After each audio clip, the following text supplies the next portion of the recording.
So in order to make our RGB circuit, we're going to use something called a breadboard. This is something that we use to make easy prototyping possible, so that I'm able to connect wires and disconnect wires easily while I'm testing things out. This is a typical breadboard here, and the way we use it is these rows are all connected like they're one wire. So anything I put into this hole gets connected to this hole, or anything in this pin gets connected to this pin. It's as if this is connecting anything in here on a wire.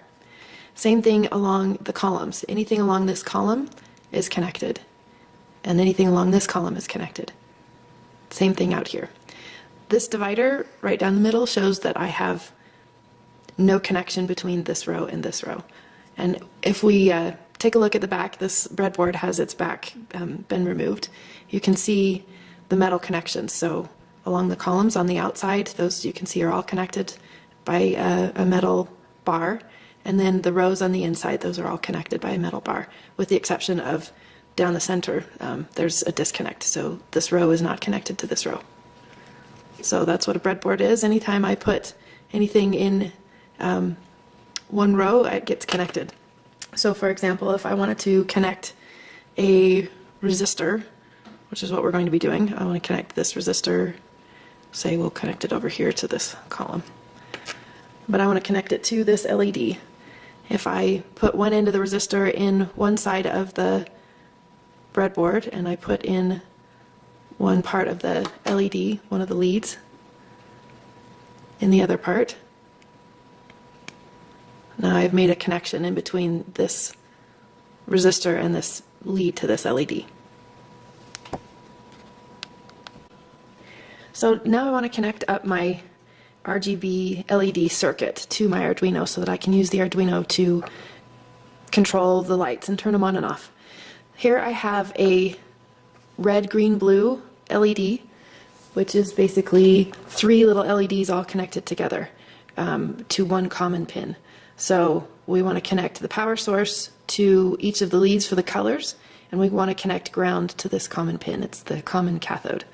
So to figure out and remember which of these leads is for which color LED, we kind of can use our hand. So if we look at our hand like this and we look at the LED, we can see that just like our hand has different lengths of fingers, the LED has different lengths of leads. So the longest one, this middle one, is the common cathode. That's one that's going to go to the low voltage or to ground. And then on the right side of the longest one, so like would be for your index finger if you're holding onto your, looking at the palm of your right hand, that would be the lead for red. And then on the other side is the lead for green.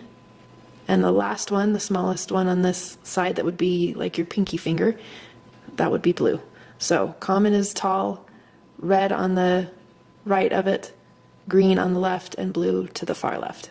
So that's how we know what leads we're using. So I'm going to go ahead and put this, I've got to bend it a little bit so that I can hook it up to my breadboard the way that I would like to do that. And I'm going to put in the common pin on this other side, and then each of the leads separated by a space in my breadboard right here. So you can see I've got those separated, so it gives me a little bit of space to put in my resistors. Now we don't ever want to run the LED or hook up the LED without a resistor, otherwise we'll pull too much current through the LED and we'll fry it, so we don't want to do that. So we've got to make sure that we connect the high voltage, which will be coming from our Arduino, through a resistor to the Arduino, or sorry, to the LED, and then through its common pin to back to what will be ground.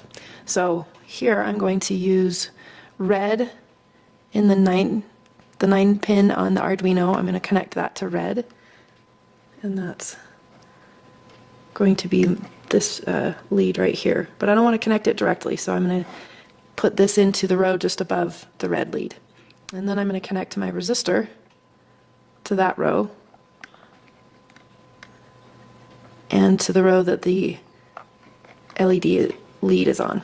So you can see I've got red coming from the Arduino to the breadboard on this row, and then that's connected to the other end of my resistor, which then connects to the row just below it to the lead of my red LED. I'm going to do the same thing for green. Green I'll connect to pin 10 on the Arduino.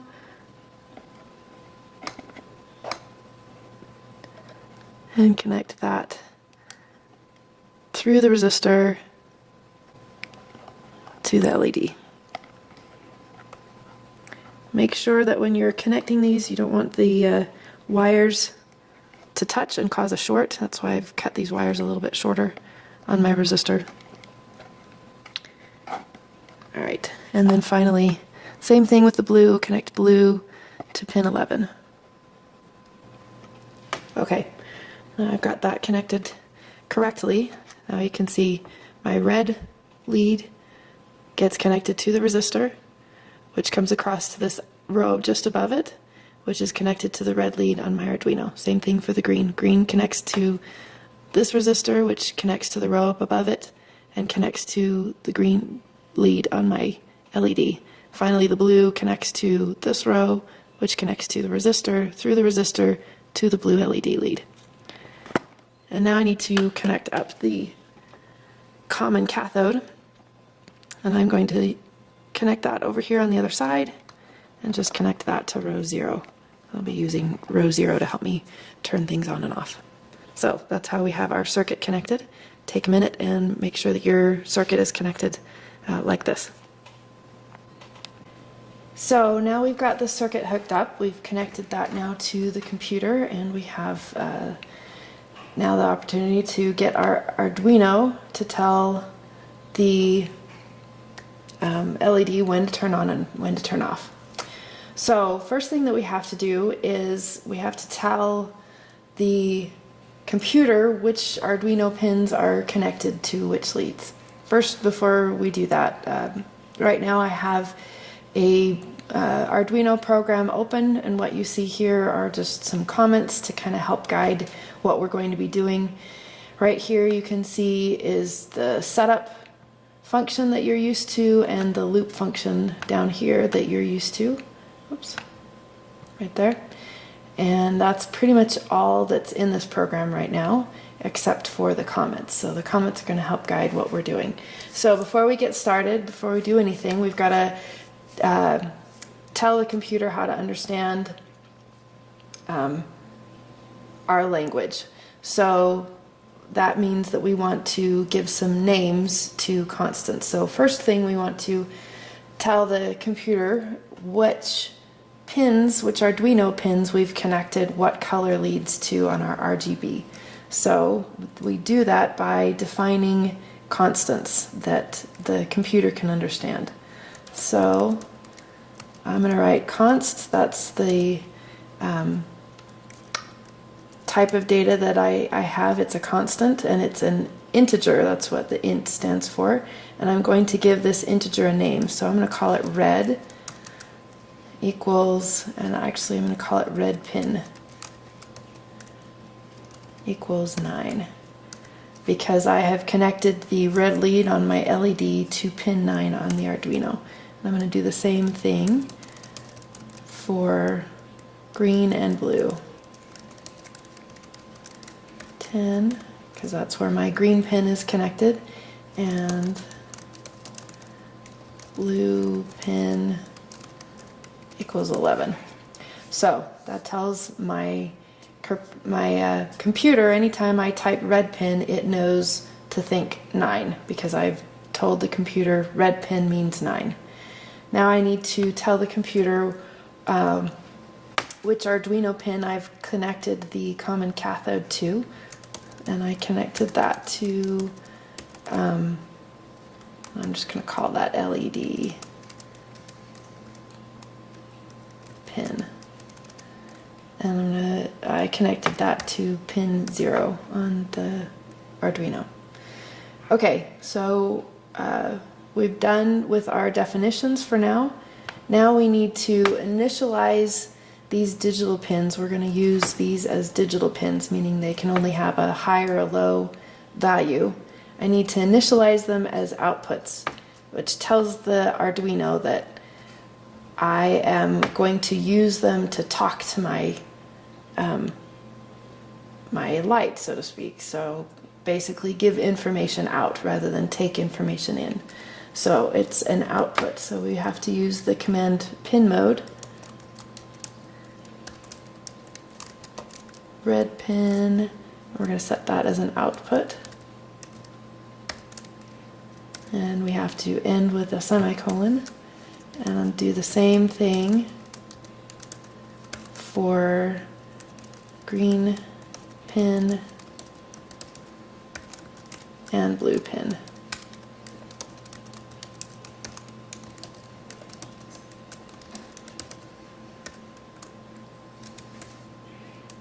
Okay, so we need to connect our LED pin to low, so we connect it to ground so that we can have current flow.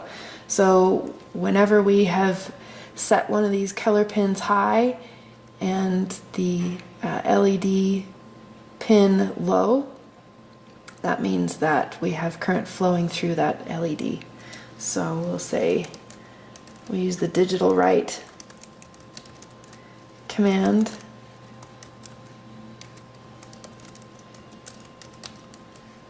And that writes the state of either high or low to that pin that we tell it to connect to. So here I've used red pin, which my computer now knows is 9. Here I've used LED pin, which my computer now knows is 0. So now we need to make sure we're going to initialize the LED pin as an input, meaning it's not expecting to give out information, it's expecting to take in information. That just basically cuts off the LED so that we don't accidentally send current the wrong direction through the LED, which would burn it up. So we don't want to do that. So we'll say, we'll set the pin mode of the LED pin to input, which basically turns my LED off. No matter what I do to the red pin, green pin, blue pin, it's not going to turn the LED pin on while this is in this input state. Okay, so that's our initial setup. That's what happens when the Arduino is first turned on and plugged in. So now we need to tell it what to do while it's running, so it's loop function. So that we want to be able to let current flow, we have to switch the pin mode of our LED pin.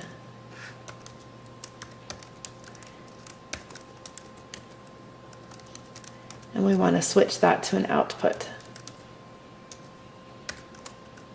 So now this gets that LED pin ready to go and ready to be either driven high or low on the lead end so that we can turn things on and off. So now we're ready to start turning lights on and off. So we're going to start with red.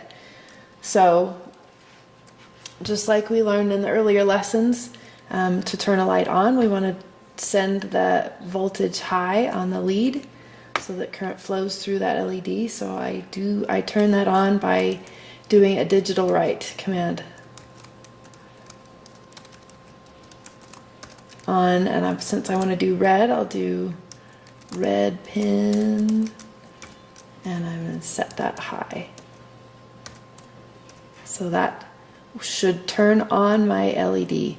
Now I want it to stay on for some amount of time, so I'll say let's wait for a second. We do that with the delay command. And it's 1000 because that's in milliseconds. Now I want to be able to turn my my pin off, or my red LED off, so I'll use another digital write, and we'll call it red pin and set that low.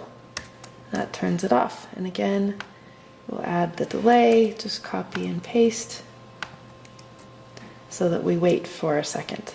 So now if we save this and upload it to our Arduino, which we have connected, we'll upload it and it should blink red. And there it's blinking red every second. And it's kind of difficult to see, so we've made this little lantern kind of thing so you can kind of see that that's red so that it's not quite so bright. So now it's blinking red. Well, I would like to test to make sure that I can blink all the other colors as well. So I'll just copy and paste this section of code and change it to green so that I can write my green pin high and low. And while we're at it, let's do the same thing with blue.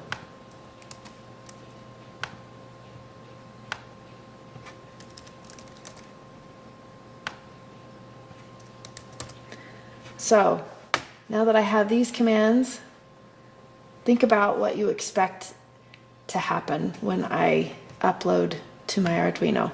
So pause for a second and think about what you expect to happen. So now we're going to upload it to the Arduino. And we see that it now blinks red, green, blue, and repeats that forever and ever since it's in the loop function. So now I can use each of the LEDs, I can turn each of those on and off. We now want to be able to make colors, other colors. What if I want something other than red, green, or blue? Well, I need to mix the light. So I'm just going to copy this code because I'm basically using the same code. So I'm going to write red high, but say I want to make purple. So I can turn on red and blue at the same time, and I'll have purple.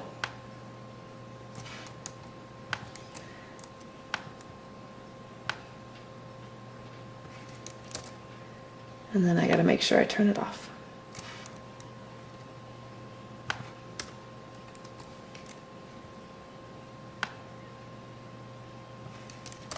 So now I'm turning red and blue on, and then red and waiting for a second, and then red and blue off. So let's see what happens when we do that.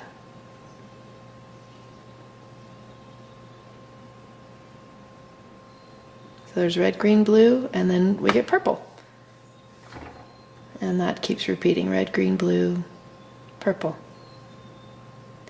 So experiment a little bit and see what colors you can make. I'm going to add one more line.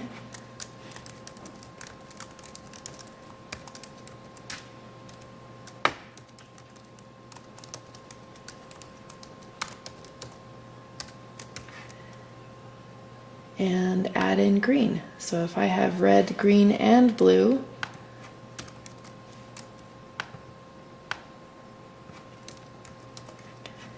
then that should give me white.